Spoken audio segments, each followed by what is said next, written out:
ఒకప్పుడు భారతదేశంలో ఎడ్టెక్ రంగాన్ని ఊపేసిన పేరు బైజూస్. ప్రతి పాఠశాలలోనూ, ప్రతి ఇంట్లోనూ, ప్రతి విద్యార్థి బైజూస్ వాడేవాడు. అలా ఇండియా నుంచి స్టార్ట్ అయి ప్రపంచంలోనే ఎడ్టెక్ రంగంలో నంబర్ 1 పొజిషన్ కి చేరింది ఈ బైజూస్. కానీ ఇప్పుడు బైజూస్ అంటే losses, debts, scam, controversies, pending bills, court cases, layoffs. ఇండియాలో చదువు అనేది ఒక వీక్నెస్. ఎందుకంటే చదువు ఒక్కటే మన తలరాతులు మారుస్తుందని చాలా మంది తల్లిదండ్రులు నమ్ముతారు. అందుకే వాళ్ళ తల తాకట్టు పెట్టైనా పెద్ద పెద్ద స్కూళ్లలోనూ, కాలేజీల్లోనూ చదివిస్తూ ఉంటారు. ఈ వీక్నెస్ ని ఆయుధంగా యూజ్ చేసుకుని ఎడ్టెక్ రంగంలో నంబర్ 1 పొజిషన్ కి చేరింది ఈ బైజూస్. 2022లో బైజూస్ మార్కెట్ $22 బిలియన్ కి చేరుకుంది. అయితే 15 నెలల్లోపే $3 బిలియన్ కి కూరుకుపోయింది. ఈ రోజు బైజూస్ చెప్పే చదువులో క్వాలిటీ లేక లక్షల కోట్ల విలువైన కంపెనీ వేల కోట్ల నష్టాల్లోకి కూరుకుపోయింది. దీనికి కారణం దురాశ. ఎడ్యుకేషన్ కోసం స్టార్ట్ అయిన బైజూస్ ఎడ్యుకేషన్ ని పక్కన పెట్టి డబ్బులు సంపాదించడం పైన మాత్రమే ఫోకస్ చేసింది. అందువల్ల ఒకప్పుడు ఇండియా అంతా ఆఫీసులున్న బైజూస్ ఇప్పుడు ఒక్క ఆఫీస్కే పరిమితం అయిపోయింది. అసలు బైజూస్ ఎలా ఎదిగింది, బైజూస్ ఎందుకు ఘోరంగా పతనమైంది అనేది ఈ వీడియోలో తెలుసుకుందాం. Let's start the video. 2009లో ఇండియాలో ఒక ఫేమస్ టీచర్ ఉండేవాడు. అతని పేరే బైజూస్ రవీంద్రన్. ఇతనికి చిన్నప్పటి నుంచే టీచింగ్ అంటే ఒక ప్యాషన్. ఎందుకంటే రవీంద్రన్ పేరెంట్స్ ఇద్దరు గవర్నమెంట్ టీచర్స్. ఒకరు మ్యాథ్స్ టీచర్ అయితే ఒకరు ఫిజిక్స్ టీచర్. అలా రవీంద్రన్ కి ఇంట్లోనే ఒక టీచింగ్ ఎన్విరాన్మెంట్ ఉండేది. ఇక్కడ ఒక ఇంట్రెస్టింగ్ పాయింట్ ఏంటంటే రవీంద్రన్ పేరెంట్స్ రవీంద్రన్ ని ఎప్పుడు ఫోర్స్ చేయలేదు టాప్ అవ్వాలి, మార్క్స్ రావాలని. వాళ్ళు ఎప్పుడు ఒకటే చెప్పేవాళ్ళు, నువ్వు ఏం నేర్చుకున్నా అర్థం అయ్యేలాగా ప్రాక్టికల్ గా నేర్చుకో, ఎగ్జామ్ కోసం మార్క్స్ కోసం ఎప్పుడు నేర్చుకోవద్దని చెప్పేవాళ్ళు. ఇదే ఒక ఫిలాసఫీ లాగా రవీంద్రన్ కి మైండ్ లో ప్రింట్ అయిపోయింది. అలా బైజూస్ రవీంద్రన్ స్కూల్లో బాగా చదువుకుంటూ మ్యాథ్స్, ఫిజిక్స్ లో టాపర్ గా ఉండేవాడు. అలా తన మెకానికల్ ఇంజనీరింగ్ కూడా కేరళలో ఉన్న గవర్నమెంట్ ఇంజనీరింగ్ కాలేజీలో కంప్లీట్ చేశాడు. తన గ్రాడ్యుయేషన్ అయిపోయాక యూకేలో ఒక షిప్పింగ్ కంపెనీలో సర్వీస్ ఇంజనీర్ గా పనిచేసేవాడు. కానీ అతనికి టీచింగ్ పైన, చదువు పట్ల ఉన్న ప్యాషన్ మాత్రం ఏమాత్రం తగ్గలేదు. ఒకరోజు తన ఫ్రెండ్స్ దగ్గరికి వెళ్ళినప్పుడు వాళ్ళంతా ఐఐఎం ఎంట్రన్స్ కోసం క్యాట్ ఎగ్జామ్ కి పూర్తిగా ప్రిపేర్ అయ్యేవాళ్ళు.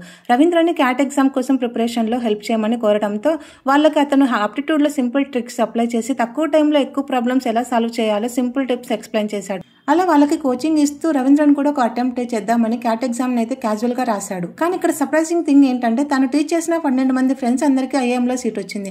అలాగే రవీంద్రన్ క్యాజువల్ గా అటెంప్ట్ చేసిన తనకి 100% స్కోర్ వచ్చింది. దాన్ని చూసి షాక్ అయిన రవీంద్రన్ అలాగే 6 టైమ్స్ కంటిన్యూగా ప్రిపరేషన్ ఏం లేకుండా అటెంప్ట్ చేశాడు.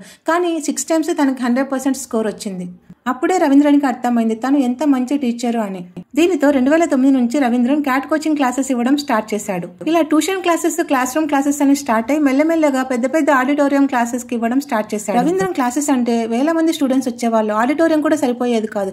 ఎందుకంటే Ravindran teaching, short cuts, tips, examples చాలా ఇన్నోవేటివ్ గా ఉండేవి. దీనితో ఈ క్లాసెస్ అన్ని బాగా సక్సెస్ అయ్యాయి. ఇలా ఏ క్లాస్ పెట్టినా అన్ని క్లాసెస్ సక్సెస్ అవడంతో రవీంద్రన్ కొత్త రూల్ క్రియేట్ చేశాడు. ఏంటంటే ఫస్ట్ క్లాస్ ఫ్రీగా ప్రొవైడ్ చేసి నెక్స్ట్ క్లాస్ నచ్చితే పెయిడ్ వర్షన్ లో క్రియేట్ చేశాడు. ఈ టెక్ రంగంలో ఇది ఒక న్యూ ట్రిక్. ఎలా అంటే మనం ఏదైనా సాఫ్ట్వేర్ టూల్ నేర్చుకోవాలనుకున్న వాళ్ళు మనకి డెమో క్లాస్ ఒకటే ఫ్రీగా ప్రొవైడ్ చేస్తారు. మిగతా క్లాసెస్ కావాలంటే డబ్బులు కట్టాలి అని. అదే విధంగా ఇక్కడ రవీంద్రన్ కూడా అదే ట్రిక్ ఫాలో అయ్యాడు. ఈ మోడల్ కూడా బాగా సక్సెస్ అవడంతో రవీంద్రన్ ఈ క్లాసెస్ కి బైజూస్ క్యాట్ కోచింగ్ క్లాసెస్ అని పేరు పెట్టాడు. అలా రవీంద్రన్ టీచింగ్ స్టైల్ నచ్చి ఫ్రీ క్లాస్ అటెండ్ అయిన వాళ్ళు 90% పెయిడ్ క్లాస్ కి అటెండ్ అయ్యేవాళ్ళు. ఈ క్లాసెస్ కూడా బాగా సక్సెస్ అవడంతో రవీంద్రన్ ఈ క్లాసెస్ ని బెంగళూరు, హైదరాబాద్, చెన్నై, ముంబైకి ఎక్స్పాండ్ చేశాడు. క్లాసెస్ చెప్తూ క్లాసెస్ లో చాలా తెలివైన స్టూడెంట్స్ ని కలిసేవాడు. అలా వారిలో ఒకరైన తన భార్య దివ్య గోకుల్నాథ్. అలా రవీంద్రన్, దివ్య మిగతా స్టూడెంట్స్ తో కలిసి 2011లో think and learn private limited అనే కంపెనీ స్టార్ట్ చేశారు. ఈ కంపెనీలో స్టార్టింగ్ లో కేవలం తన స్టూడెంట్స్ మాత్రమే పనిచేసేవాళ్ళు. అదే టైంలోనే రవీంద్రన్ బైజూస్ క్లాసెస్ ని దగ్గర 9 సిటీస్ కి అయితే ఎక్స్పాండ్ చేశాడు. అలా ప్రతి సిటీలోనూ తన క్లాస్ చెప్పడానికి రాత్రి పగలంటూ కష్టపడుతూ ప్రయాణం చేశాడు. కానీ అలా ప్రయాణం చేస్తున్నా తన ఊరికి రెస్ట్ తీసుకునేవాడు కాదు. ఆ ట్రావెలింగ్ టైంలో కూడా కొత్త లాజిక్స్ ఎలా ఇన్నోవేటివ్ గా ఎలా చెప్పాలని చూసుకునేవాడు. అలా అన్ని బ్రాంచెస్ లోకి వెళ్లి తన క్లాసెస్ చెప్పడానికి వెళ్ళినప్పుడు ఎంతో మంది స్టూడెంట్స్ వచ్చేవాళ్ళు. దీంతో అందరి డౌట్స్ క్లియర్ చేయడం అసాధ్యం అయ్యేది. దీనితో స్టూడెంట్స్ కి ఎలాంటి డౌట్స్ వస్తాయని ముందే గెస్ చేసి అలాంటి వాటిని ఎగ్జాంపుల్ గా ఎక్స్ప్లెయిన్ చేసేవాడు. సో దీనివల్ల స్టూడెంట్స్ కి వచ్చే డౌట్స్ అన్ని ఆ క్లాస్ లోనే క్లియర్ అయిపోయేటివి. ఇలా రవీంద్రన్ టీచింగ్ స్టైల్ కి, క్లాసెస్ కి పాపులారిటీ పెరగడంతో వేరే ఇన్స్టిట్యూషన్స్ నుంచి, అలాగే సిటీస్ నుంచి ఇన్విటేషన్ వచ్చేది. ఇలా అన్ని సిటీలోనూ అటెండ్ అయ్యే క్లాసెస్ చెప్పడం అంత ఈజీ కాదనుకున్న రవీంద్రన్ టెక్నాలజీ హెల్ప్ తీసుకోవాలని అనుకున్నాడు. సో దీనితో బైజూస్ క్లాసెస్ ని డిజిటలైజ్ చేద్దాం అనుకున్నాడు.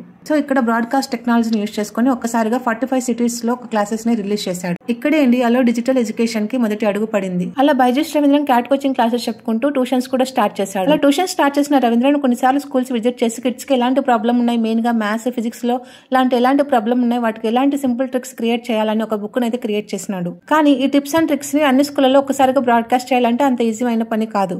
రవీంద్రన్ క్లాసెస్ కి వచ్చే రెస్పాన్స్ చూసి చాలా కంపెనీలు ఆశ్చర్యపోయాయి. అలా రవీంద్రన్ కంపెనీకి మణిపాల్ గ్రూప్ 50 crores ఫండ్ ని ఇన్వెస్ట్మెంట్ గా ఇచ్చింది. మణిపాల్ ఇన్వెస్ట్ చేసిన అమౌంట్ ని ఒక యాప్ డెవలప్మెంట్ కోసం రవీంద్రన్ యూజ్ చేశాడు. ఇందులో మెయిన్ గా కొంతమంది ఈజీగా వీడియోస్ చూసి నేర్చుకుంటారు, కొంతమంది టెక్స్ట్ చూసి నేర్చుకుంటారు, కొంతమంది యానిమేషన్ చూసి నేర్చుకుంటారని ఈ 3 కాంబినేషన్ లో ఒక యాప్ అయితే 2015లో క్రియేట్ చేశాడు. దాని పేరే బైజూస్ ది లెర్నింగ్ యాప్. ఈ యాప్ లో మెయిన్ గా కోర్సెస్ కానీ క్లాసెస్ కానీ పిల్లలకి చాలా ఈజీగా అర్థమయ్యేలాగా గేమ్స్ ని, మూవీస్ ని, స్పోర్ట్స్ ని కన్స్ట్రక్ట్ చేసుకొని చేస్తారు. ఎలా అంటే ఏదైనా స్టోరీ అర్థం కావాలంటే అక్కడ ఫిజికల్ గా కనిపించే స్పోర్ట్స్ కానీ లేకుంటే ఫ్రూట్స్ కానీ అలా ఆ విధంగా ఇలిస్ట్రేషన్స్ క్రియేట్ చేసి కోర్స్ అయితే క్రియేట్ చేస్తున్నారు. అలాగే ఈ యాప్ లో 90% కోర్సు ఫ్రీగా ఉండేలాగా క్రియేట్ చేసి అడ్వాన్స్డ్ టాపిక్స్ కావాలంటేనే సబ్స్క్రిప్షన్ తీసుకునేలాగా క్రియేట్ చేస్తున్నారు. బైజూస్ యాప్స్ ని స్టూడెంట్స్ అంతా ఇష్టపడాలని మంచి మంచి కోర్సెస్ క్రియేట్ చేశాడు. అందుకోసం మంచి ఎక్స్పర్ట్ ఉన్న టీచర్స్ ని రిక్రూట్ చేసుకున్నాడు. అలాగే మోషన్ ఆర్టిస్ట్లని, 3D ఆర్టిస్ట్లని, అలాగే మ్యూజిషియన్స్ ని అలా ప్రిపేర్ చేసుకుని మంచి మంచి కోర్సెస్ అయితే క్రియేట్ చేసినాడు. బైజూస్ ది లెర్నింగ్ యాప్ కి మంచి పాపులారిటీ రావడంతో చాలా యూజర్స్ పెరగడంతో ఫారెన్ ఇన్వెస్టర్స్ ఇన్వెస్ట్ చేయడానికి ముందుకు వచ్చారు. అలా 2016లో సిక్వియో అనే కంపెనీ $25 million ని ఇన్వెస్ట్ చేసింది. నెక్స్ట్ 2017లో ఫేస్బుక్ ఫౌండర్ అయిన మార్క్ జుకర్బర్గ్ $50 million ని ఇన్వెస్ట్ చేసినాడు. ఇప్పుడు బైజూస్ కంపెనీకి కావాల్సినంత ఇన్వెస్ట్మెంట్ ఉంది, అలాగే కోర్సెస్ కూడా ఉన్నాయి. వీళ్ళకి కావాల్సింది నెక్స్ట్ ఏమంటే సేల్స్. బైజూస్ యాప్ యూజర్స్ కోసం అంటే సేల్స్ కోసం రవీంద్రన్ ఇక్కడ ఒక అగ్రెసివ్ సేల్స్ టీమ్ అయితే క్రియేట్ చేసుకున్నాడు. ఏదైనా కంపెనీ సేల్స్ పెరగాలంటే మార్కెటింగ్ పెరగాలి, అంటే ఇది ఒక ప్రోడక్ట్ ఉందని అందరికీ తెలియాలి. అందుకోసం ఇక్కడ బైజూస్ చాలా అడ్వర్టైజ్మెంట్స్ యాడ్స్ అయితే ఇప్పించాడు. ప్రతి ఇండస్ట్రీలోనూ ఒక పెద్ద స్టార్ తో అడ్వర్టైజ్మెంట్ యాడ్స్ అయితే ఇప్పించాడు. మనం ఆల్రెడీ చూసాము, తెలుగులో మహేష్ బాబు, హిందీలో షారుఖ్ ఖాన్ లాంటి పెద్ద పెద్ద స్టార్లతో బైజూస్ యాప్స్ గురించి అడ్వర్టైజ్మెంట్స్ ఇప్పించాడు. అలా బైజూస్ యాప్స్ గురించి అడ్వర్టైజ్మెంట్స్ చూసిన పేరెంట్స్ ఒక్కసారిగా బైజూస్ యాప్ అనేది ఉందని వాళ్ళు నోటీస్ చేశారు. Ravindran third strategy.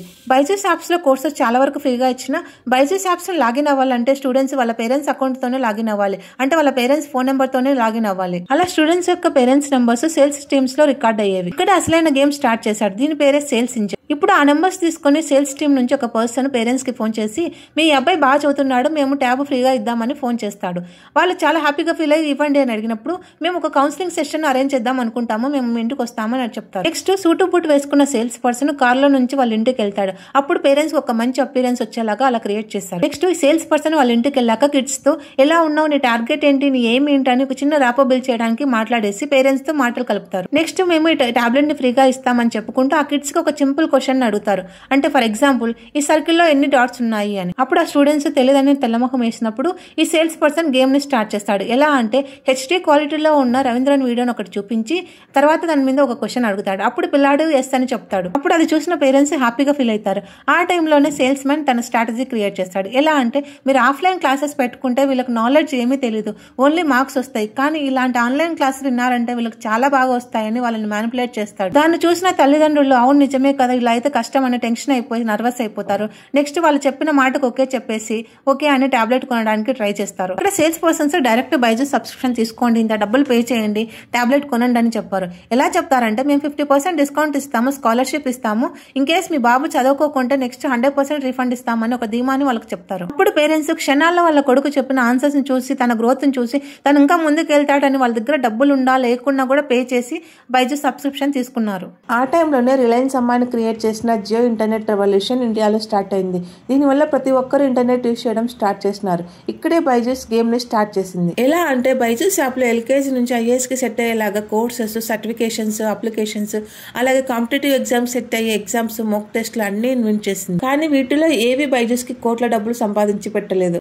అలా స్లోగా గ్రో అవుతున్న బైజూస్ కి 2018 నాటికి $1 billion రెవెన్యూ జనరేట్ చేసింది. ఇలా స్లోగా గ్రో అవుతున్న బైజూస్ తలరాతను మార్చేసింది కరోనా వైరస్. కరోనా వైరస్ చాలా మంది జీవితంలో చీకటి నింపిన బైజూస్ విషయంలో మాత్రం దీపావళి లాగా వెలుగులు నింపింది. అది 2020 మార్చి 20 కరోనా వైరస్ వల్ల ఇండియాలో లాక్డౌన్ స్టార్ట్ చేశారు. దీనివల్ల స్కూల్స్ అన్ని క్లోజ్ అయ్యాయి, కాలేజీలన్నీ క్లోజ్ అయ్యాయి, అలాగే ఇన్స్టిట్యూట్లు అన్ని క్లోజ్ అయ్యాయి. పిల్లల చదువులు ఆగిపోయాయి, పిల్లలకి క్లాసెస్ చెప్పడం లేదు, పిల్లలకి చదువుకున్నంత మర్చిపోతున్నారు. అలా ఆటలకి గేమ్స్ కి అడిక్ట్ అయిపోతున్నారు. ఎలా అంటే మొబైల్లో యూట్యూబ్ గేమ్స్ అన్నికి అడిక్ట్ అయిపోతున్నారని బాధపడుతున్న పేరెంట్స్ కి అదే మొబైల్లో పిల్లలకి చాలా ఇంట్రెస్టింగ్ గా ఆన్లైన్ ప్లాట్ఫామ్ లో క్లాసెస్ చెప్తామనే కాన్సెప్ట్ బైజూస్ బిజినెస్ ని స్టార్ట్ చేసింది. ఎలా అంటే మొబైల్ కూడా టచ్ లేని పేరెంట్స్ పిల్లల కోసం ఒక స్మార్ట్ ఫోన్ కొని 50-60 వేలు ఖర్చు పెట్టి బైజూస్ సబ్స్క్రిప్షన్ తీసుకొని పిల్లలకి ఆన్లైన్ క్లాసెస్ ని ప్రొవైడ్ చేయించారు. ఇలా వేరే ఇన్స్టిట్యూట్స్ అన్ని క్లోజ్ అవ్వడంతో బైజూస్ డిమాండ్ పెరిగిపోయింది. దీనికోసం చాలా మంది యూజర్స్ డౌన్లోడ్ చేసుకోవడంతో బైజూస్ గేమ్ స్టార్ట్ చేసింది.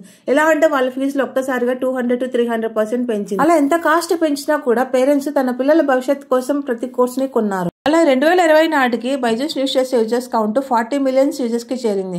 అలాగే బైజూస్ యాప్స్ నెట్వర్త్ $8 బిలియన్ కి చేరింది. కరోనా వైరస్ వల్ల బైజూస్ గ్రోత్ సేల్స్ ఒక రాకెట్ లాంచ్ లాగా పెరిగిపోయాయి. బైజూస్ కి కరోనా బంపర్ ఆఫర్ ఇచ్చింది. ఎలా అంటే వాళ్ళ సేల్స్ అమాంతంగా పెరిగాయి. యూజర్స్ కౌంట్ 50 మిలియన్ యూజర్స్ కి పెరిగింది. బైజూస్ ర్యాపిడ్ గ్రోత్ ని చూసి ఎడ్టెక్ రంగానికి పోటీ లేదని చాలా మంది ఇన్వెస్టర్స్ బైజూస్ యాప్ లో చాలా అమౌంట్ ఇన్వెస్ట్ చేశారు. ఎలా అంటే బైజూస్ కి మొత్తం వాళ్ళ క్యాపిటల్ కాకుండా పక్కన నుంచి వచ్చిన ఇన్వెస్ట్మెంట్స్ 50% ఉంది. ఇలా బైజూస్ సేల్స్ రాకెట్ లాంచ్ లాగా పెరిగిపోయాయి. ఎలా అంటే ఎక్కడో కేరళలో క్యాట్ కోచింగ్ కోసం స్టార్ట్ అయిన బైజూస్ ప్రపంచంలోనే ఎడ్టెక్ రంగంలో నంబర్ 1 పొజిషన్ కి చేరింది. 2022 నాటికి బైజూస్ నెట్వర్త్ $22 బిలియన్ కి చేరింది. ఇదంతా జస్ట్ 2 years లో జరిగింది. కానీ ఇందులో నిజం ఎంత? బైజూస్ అనుకున్న దానికంటే భారీగా సక్సెస్ అయింది. కావాల్సినన్ని డబ్బులు వచ్చాయి. కానీ బైజూస్ రవీంద్రన్ బిజినెస్ ని మనీని కావాల్సినట్టుగా బ్యాలెన్స్ చేయలేదు. బైజూస్ యాప్ లో అమాంతంగా వచ్చిన డబ్బుల్ని, ఇన్వెస్టర్స్ నుంచి వచ్చిన ఇన్వెస్ట్మెంట్ ని, చదువులో క్వాలిటీని పెంచడంలో ఇన్వెస్ట్ చేయకుండా బైజూస్ రవీంద్రన్ అతిగా మార్కెటింగ్ చేశాడు. ఎలా అంటే బైజూస్ అనేది ఒక ఎడ్యుకేషన్ కంపెనీగా కాకుండా ఒక మార్కెటింగ్ కంపెనీ లాగా క్రియేట్ చేశాడు. రోడ్డు పైన ఎక్కడ వెళ్ళినా బైజూస్ పోస్టర్స్. అలాగే ఇండియా క్రికెట్ టీం నుంచి ఫిఫా వరల్డ్ కప్ వరకు ఎక్కడ చూసినా బైజూస్ అడ్వర్టైజ్మెంట్స్. ఇండియాలో చాలా మంచి ఫ్యాన్ బేస్ ఉన్న స్టార్ హీరోస్ ఈ బైజూస్ కి brand ambassador. For example Mahesh Babu, Shahrukh Khan, Mohan Lal, Sudeep. అలాగే ఫుట్బాల్ ప్లేయర్ అయిన లియోనల్ మెస్సీ వీళ్ళంతా బైజూస్ కి బ్రాండ్ అంబాసిడర్స్. కాకుండా బైజూస్ కి కాంపిటేటివ్ గా నిలిచిన ప్రతి కంపెనీని, ప్రతి ఇన్స్టిట్యూట్ ని కొనేసింది. అలా $300 మిలియన్ ని పెట్టి దాదాపు 8 కంపెనీస్ కొనేసింది. అందులో మెయిన్ గా white hat junior, thinker, epic, Toppr, scholar, great learning, Gradeup. ఇదే కాకుండా బైజూస్ 2021లో ఆకాశ్ ఇన్స్టిట్యూషన్స్ ని పర్చేస్ చేయడానికి $1.2 బిలియన్ లోన్ తీసుకుని ఆకాశ్ ఇన్స్టిట్యూట్స్ కి 20% ఎక్కువ ఇచ్చి అక్వైర్ చేసుకుంది. అలా మార్చి 2022 నాటికి బైజూస్ క్యాపిటల్ $22 మిలియన్ కి చేరింది. అంటే 1,80,000 కోట్లు. కానీ బైజూస్ గ్రోత్ కంటిన్యూ అవ్వలేదు. ఎందుకంటే కరోనా అయిపోయాక స్కూల్స్ ఓపెన్ అయ్యాయి, క్లాసెస్ ఓపెన్ అయ్యాయి, పిల్లలు స్కూల్స్కి వెళ్ళడం స్టార్ట్ చేశారు, స్టూడెంట్స్ కాలేజ్కి వెళ్ళడం స్టార్ట్ చేశారు, ఆన్లైన్ ప్లాట్ఫామ్ లెర్నింగ్ ని స్టాప్ చేశారు. అప్పుడు ఒక్కసారిగా బైజూస్ సేల్స్ తగ్గిపోయాయి. చాలా ప్రెజర్ స్టార్ట్ అయ్యాయి. దీనివల్ల బైజూస్ సబ్స్క్రిప్షన్స్ తగ్గిపోయాయి, యూజర్స్ కౌంట్ తగ్గిపోయింది, సేల్స్ తగ్గిపోయాయి, ప్రాఫిట్స్ రావడం లేదు. దీనితో సేల్స్ టీం పైన ప్రెజర్ స్టార్ట్ అయింది. ఒక్కొక్కరికి ఒక టార్గెట్ ఇచ్చి ఖచ్చితంగా రీచ్ అవ్వాలనే టార్గెట్ పెట్టారు. దీనితో సేల్స్ పర్సన్స్ ఒక రేంజ్ లో పేరెంట్స్ ని పీటించారు. ఎలా అంటే ప్రతి పేరెంట్ కి 20-30 సార్లు రోజు ఫోన్ చేసేవాళ్ళు, బైజూస్ యాప్ ని కొనండి అని. వాళ్ళు చేసే ఫోన్ కాల్స్ కి విసిగిపోయిన పేరెంట్స్ ఆ టార్చర్ తట్టుకోలేక కొంతమంది సబ్స్క్రిప్షన్ కూడా తీసుకున్నారు. ఎందుకు సేల్స్ టీమ్ ఇంతగా టార్గెట్ చేసిందంటే వాళ్ళకి టార్గెట్స్ పెట్టారు. 50% టార్గెట్ రీచ్ అవ్వకుంటే వాళ్ళని జాబ్ నుంచి ఫైర్ చేసేవాళ్ళు. అలాంటప్పుడు ఈ ఎంప్లాయీస్ ఈ కంపెనీలో ఎందుకు వర్క్ చేయడం, వేరే కంపెనీకి వెళ్ళొచ్చు కదా అనుకుంటారు. కానీ ఇక్కడ ఏంటంటే బైజూస్ అందరికి మంచి సాలరీలు ఇస్తుంది. దగ్గర 7 to 8 lakhs సాలరీ ఇచ్చి మంచి లగ్జరీ లైఫ్ ని క్రియేట్ చేసింది. దీనివల్ల వీళ్ళకి వచ్చే సాలరీ బయట ఏ కంపెనీ ప్రొవైడ్ చేయదు. ఇదే వాళ్ళ logic. Byju's sales and profits రాకపోయేసరికి ఎంప్లాయీస్ పైన చాలా ప్రెషర్ పెట్టారు. ఎలా అంటే ప్రతి ఎంప్లాయీకి డైలీ, వీక్లీ, మంత్లీ టార్గెట్స్ పెట్టారు. వాళ్ళ టార్గెట్ రీచ్ కానీ ఎంప్లాయీస్ ని జాబ్ నుంచి తీసేశారు. ఇలా జాబ్ పై రోడ్డు పైకి పడిపోతామని అనుకున్న ఎంప్లాయీస్ ఒక ఫేక్ సేల్స్ ని క్రియేట్ చేశారు. ఫేక్ సేల్స్ ఏంటంటే అన్ఎడ్యుకేటెడ్ పేరెంట్స్ ని సెలెక్ట్ చేసుకుని మీ పిల్లాడికి మేము ఫ్రీగా laptop, Byju's subscription, Byju's courses ఇస్తామని చెప్పి వాళ్ళ దగ్గరికి వెళ్లి వాళ్ళ ఆధార్ కార్డు, పాన్ కార్డు తీసుకొని వాళ్ళ పేరు మీద ఆదిత్య బిర్లా ఫైనాన్స్ లిమిటెడ్ కంపెనీలో పర్సనల్ లోన్ క్రియేట్ చేసి బైజూస్ కావాల్సిన ప్రీమియం అమౌంట్ ని కట్టేసి వెళ్లిపోతారు.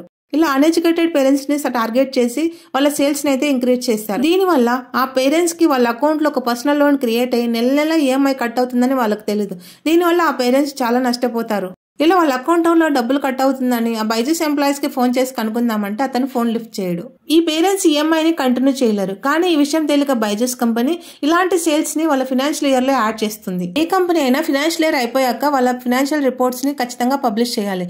అలా 2022లో గవర్నమెంట్ ఆఫ్ ఇండియా బైజూస్ ని ఫినాన్షియల్ రిపోర్ట్స్ ని పబ్లిష్ చేయమని కోరింది. కానీ బైజూస్ కంపెనీ రిపోర్ట్స్ ని పబ్లిష్ చేయడంలో లేట్ చేసింది. ఎందుకంటే బైజూస్ ఫినాన్షియల్ రిపోర్ట్స్ ని డిలైట్ కంపెనీ ఆడిట్ చేస్తుంది. అక్కడ డిలైట్ కంపెనీ ఆడిట్ చేయడంలో లేట్ చేసింది. ఎందుకంటే delight company Byju's financial reports లో కొన్ని తప్పుడు లెక్కలు చెక్ చేసింది. బైజూస్ కొన్న వాళ్ళ కౌంట్ ఎక్కువగా ఉంది, కోర్సు కొన్న కౌంట్ ఎక్కువగా ఉంది, సేల్స్ ఎక్కువగా ఉంది, కానీ వచ్చే ప్రాఫిట్స్ తక్కువగా ఉన్నాయి. ఎందుకంటే బైజూస్ కోర్స్ కొన్న వాళ్ళు కంటిన్యూ చేయట్లేదు, స్టార్టింగ్ లోనే స్టాప్ చేసేసారు. దాని వల్ల వాళ్ళ సేల్స్ మటుకు పెరిగాయి కానీ రావాల్సిన ఇన్కమ్ తగ్గింది. కోర్సులు బాగా కొన్నారు కదా, సేల్స్ పెరిగాయి కదా, ఇన్కమ్ ఎందుకు తక్కువ వచ్చిందని మీకు డౌట్ రావచ్చు. ఇక్కడ నేను ఒక ఎగ్జాంపుల్ చెప్తాను. రాము అనే పేరెంట్ తన కొడుకు ఎడ్యుకేషన్ కోసము బైజూస్ కోర్స్ సబ్స్క్రిప్షన్ వాల్యూ 50,000 తీసుకున్నాడు. ఇక్కడ ఆయన 50,000 ఒక్కసారిగా పే చేయాల్సిన అవసరం లేదు. ఫస్ట్ ఒక 10,000 కట్టేసి రిమైనింగ్ అమౌంట్ ని ఇన్స్టాల్మెంట్ లో కట్టచ్చు అని చెప్తారు. సో అతను ఫస్ట్ 10,000 తీసుకొని ఆ కోర్స్ ని కంటిన్యూ చేస్తాడు. తర్వాత ఆ కోర్స్ నచ్చుకోకుంటే స్టాప్ చేస్తాడు. సో ఇక్కడ 50,000 వర్త్ వాల్యూ ఉన్న కోర్సుకి ఆయన కట్టింది జస్ట్ 10,000. కానీ బైజూస్ కంపెనీ వాళ్ళ సేల్స్ రిపోర్ట్స్ లో 50,000 చూపించుకుంటున్నారు. అలా ఒక్క సేల్స్ కి 40,000 లాస్ ఉండడం వల్ల అలా అన్ని సేల్స్ లో చూస్తే సేల్స్ అమౌంట్ అనేది ఎక్కువగా ఉంటుంది, కానీ రావాల్సిన ప్రాఫిట్ రావాల్సిన ఇన్కమ్ అనేది తక్కువగా ఉంటుంది. ఈ సేల్స్ కోసం కంపెనీ ఎంప్లాయీస్ చేసిన మోసాలకి ఈ కంపెనీ పైన ఉన్న ట్రస్ట్ అంతా వెళ్లిపోయింది. అలాగే బైజూస్ కి కాంపిటేటివ్ గా నిలబడిన ప్రతి కంపెనీని అక్వైర్ చేయడంలో వాళ్ళకున్న ప్రతి లాసెస్ బైజూస్ కి యాడ్ అయింది. ఇవే కాకుండా మార్కెటింగ్ కోసం మితిమీరిన అడ్వర్టైజ్మెంట్స్ చేశాడు. ఏదైనా అడ్వర్టైజ్మెంట్ చేయాలంటే ఒక స్టార్ హీరో కానీ ఎవరికైనా కానీ ఒక 3 years బాండ్ ఉంటుంది. అలా వీళ్ళు సేల్స్ ప్రాఫిట్స్ బాగున్నప్పుడు ఫస్ట్ ఇయర్ వాళ్ళకి బాగా పే చేశాడు. నెక్స్ట్ క్రికెట్ టీమ్ కి లియోనాల్ మెస్సీకి అలాగే మెయిన్ స్టార్స్ కి వీళ్ళకందరికీ డబ్బులు పే చేయడానికి రవీంద్రన్ దగ్గర డబ్బులు లేదు. అలా 2022 తర్వాత బైజూస్ కి వచ్చిన అనుకోని లాసెస్ ని క్లోజ్ చేయడానికి బైజూస్ తన సొంత ఆస్తులే అమ్మేశాడు. అలాగే తన అడ్వర్టైజ్మెంట్ చేసుకున్న కాంట్రాక్ట్స్ కోసం డబ్బులు కట్టలేక ఇప్పుడు స్టిల్ కోర్టు వెంట తిరుగుతున్నాడు. మొన్ననే రీసెంట్ గా BCCI అంటే క్రికెట్ టీమ్ కి ఇవ్వాల్సిన డబ్బులు ఇచ్చేశాడు. అలా ఒకప్పుడు ఇండియా అంతా ఆఫీసులు ఉన్న బైజూస్ ఇప్పుడు జస్ట్ బెంగళూరు ఆఫీస్ కే పరిమితం అయిపోయింది. ఎలా అయినా తన కంపెనీని నిలబెట్టుకోవాలని బైజూస్ కొత్త మోడల్స్ ఇన్వెంట్ చేశాడు, కానీ ఏ ఒక్కటి సక్సెస్ అవ్వలేదు. ఆన్లైన్ ప్లాట్ఫామ్ లో ఇలా ఉంటే కాదు అని ట్యూషన్ క్లాసెస్ ఆఫ్లైన్ క్లాసెస్ కూడా స్టార్ట్ చేశాడు, కానీ ఏ ఒక్కటి సక్సెస్ అవ్వలేదు. ఎందుకంటే ఇండియాలో ఉన్న పేరెంట్స్ అందరికీ బైజూస్ యాప్ పైన ట్రస్ట్ పోయింది. బైజూస్ యాప్ అంటేనే ఇప్పుడు లాసెస్, స్కామ్, కాంట్రవర్సీలు, court cases, lay off. So ladies and gentlemen, this is the overall picture of Byju's the learning app. Byju's అమాంతంగా వచ్చిన డబ్బుల్ని రవీంద్రన్ మంచిగా బ్యాలెన్స్డ్ గా యూజ్ చేసుకుని ఎడ్యుకేషన్ ఇంప్రూవ్ చేయడానికి యూజ్ చేసింటే బైజూస్ ఇప్పటికీ టెక్ రంగంలో నెంబర్ 1 పొజిషన్ లో ఉండేదని నేను అనుకుంటున్నాను. బైజూస్ ద లెర్నింగ్ యాప్ నుంచి మనం తెలుసుకోవాల్సింది ఏంటంటే స్టార్ట్అప్ కంపెనీ అంటే ఫండింగ్ తెచ్చుకోవడమే కాదు, ఒక ఫౌండేషన్ ని క్రియేట్ చేసుకోవాలి. ఏ కంపెనీ అయినా ఫాస్ట్ గ్రోత్ అనేది చూడడానికి బాగుంటుంది, కానీ లాంగ్ టర్మ్ లో డేంజరస్ గా ఉంటుంది. ఎప్పుడైనా కస్టమర్ ట్రస్ట్ ని ఒకసారి బ్రేక్ చేశామంటే తిరిగి బిల్డ్ చేయడం అంత ఈజీ కాదు. ఏ కంపెనీ అయినా సర్వైవ్ అవ్వాలంటే అడాప్టబిలిటీ, యాక్సెప్టబిలిటీ అనేది చాలా ఇంపార్టెంట్. అది లేకుండా ఏది ప్రాఫిట్ సంపాదించలేదు. అలా ప్రాఫిట్స్ లేకుండా ఓన్లీ యాడ్స్, అక్విజిషన్స్ తో ఏ కంపెనీ నిలబడదు. బైజూస్ ఒకప్పుడు ఇండియా గర్వపడేలా చేసింది, ఇప్పుడు డౌన్ ఫాల్ కి ఒక ఎగ్జాంపుల్ గా నిలిచింది. ఇప్పుడు బైజూస్ పని కంప్లీట్ గా ముగిసిపోయిందా లేక తిరిగి బౌన్స్ అవుతుందా అనేది ఒక ఓపెన్ క్వశ్చన్. ఇక్కడో కేరళలో ఒక ఆర్డినరీ టీచర్ నుంచి వరల్డ్ లార్జెస్ట్ ఎడ్టెక్ కంపెనీగా మారడం అనేది ఒక హిస్టరీ. అదే కంపెనీ డౌన్ ఫాల్ అవ్వడం కూడా ఒక హిస్టరీ. ఈ Byju's company rise and downfall మనకు ఒక వార్నింగ్ చూపిస్తుంది. ఎలా అంటే డ్రీమ్స్ పెద్దవిగా ఉండాలి, కానీ ఎగ్జిక్యూషన్ అనేది బ్యాలెన్స్డ్ గా ఉండాలి. బైజూస్ కంప్లీట్ స్టోరీ ఈ వీడియోలో ఎక్స్ప్లెయిన్ చేశాను. ఈ వీడియో మీకు యూస్ఫుల్ గా అనిపించింటే వీడియోని లైక్ చేసి మరిన్ని ఇలాంటి వీడియోస్ కోసం మన ఛానల్ సబ్స్క్రైబ్ చేసుకోండి. ఇది మంచి యూస్ఫుల్ ఇన్ఫర్మేషన్ అనిపించింటే మీ ఫ్రెండ్స్ అండ్ ఫ్యామిలీ మెంబర్స్ కూడా షేర్ చేయండి. Thank you for watching.